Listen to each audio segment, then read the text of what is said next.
चल। अस्सलाम वालेकुम गाइस, क्या हाल है जनाब? ठीक हो? तबीयत से ठीक है? उम्मीद करें ना जनाब साहब भाई ठीक हो सन, खैर खैरियत नाल हो सन। ये जनाब खैरियत है जनाब।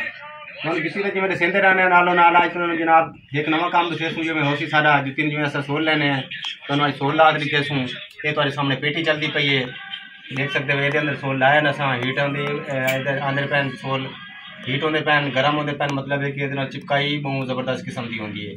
तो आज जनाब जी मैं है क्या तुम सोल ला दिखे ने एक सोल असा पेटी काट लिया गर्मो गर्म है भी है, बिल्कुल चेक कर सकते हो। ठीक है, आज तुम सोल ला दिखे सूँ खेड़ी चप्पल का जिम्मे लगता है। ठीक है, तुम्हारे सामने जनाब सोल लगता पी है खेड़ी चप्पल का। तुसा दसना भी जुत्ती साड़ी किमें बनती पई है। ठीक है, ये सोल लग गया बिल्कुल, ये सोल लग गया। ठीक हो गया, सोल लग गया। ये हल्का हल्का दबाव देना पौंदा थोड़ी बहुत जबरदस्त किस्म की